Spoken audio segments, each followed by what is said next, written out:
Hi guys! For today's video, mag-unboxing tayo ng mga pinamili natin sa Shopee! So, una sa lahat ay ito.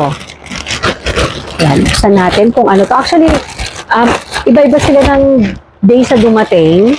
So, nakalimutan ko na kung ano-ano yung mga nakalagay sa bawat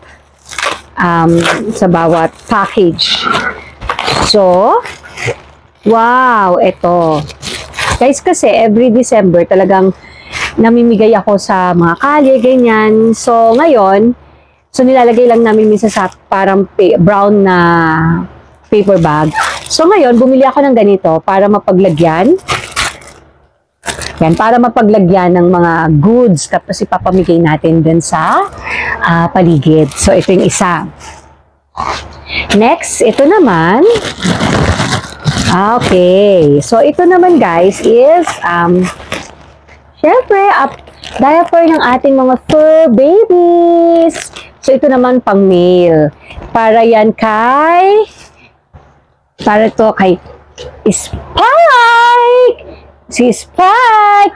Guys, meet Spike! So, para sa kanya yung upper na to. Next, na ating i-unwrap is this. Ito yung isa. So, yan, naka-bubble wrap din siya.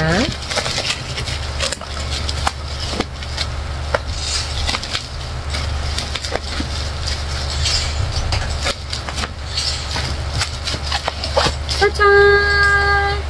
Siyang 3D. Iilaw to guys.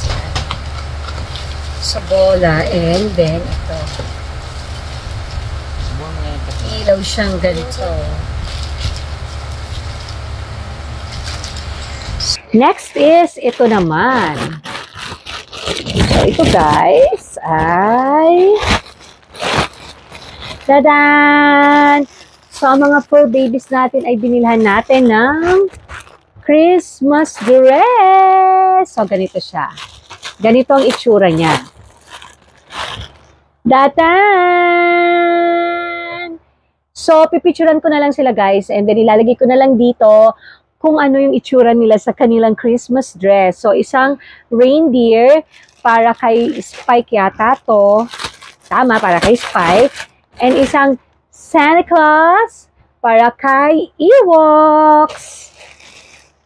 And then next is ito naman. So, nakabox siya guys. And then, buksan natin itong box. So, meron siyang ganito sa ibabaw. Siguro para maging safe. Tadan! At meron din siyang bubble wrap. Ito guys, yung binili natin for Christmas. Ay, medyo maliit lang pala siya. Kasi dun sa videos and mga pictures, kala ko malaki. So, pwede na rin. Ay, hindi ko siya mapapa-under kasi walang battery pa, guys. So, pero, ito yan. So, ayan. Ito, umiikot to, tsaka umiilaw eh. So, ito yung binili natin. This is for Christmas again. Next, guys, ito naman yung ating next unboxing. Ito na yung last. Oh, save the best for last. So, ito siya.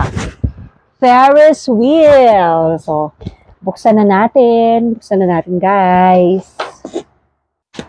So, yan. Buksan na natin, guys.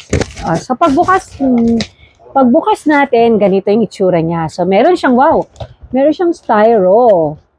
Siyempre, para sa hindi siya masyadong masira. And then, wait, medyo ang hirap niyang kuhanin, guys. So, nakaganito siya sa loob ng box.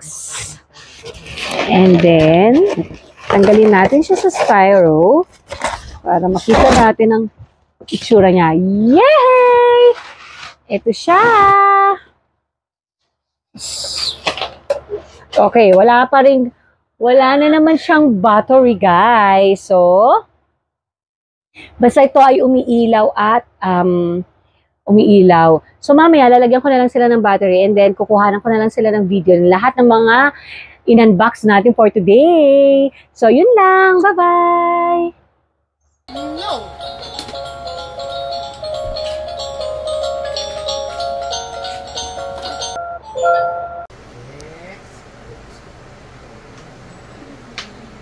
Keke.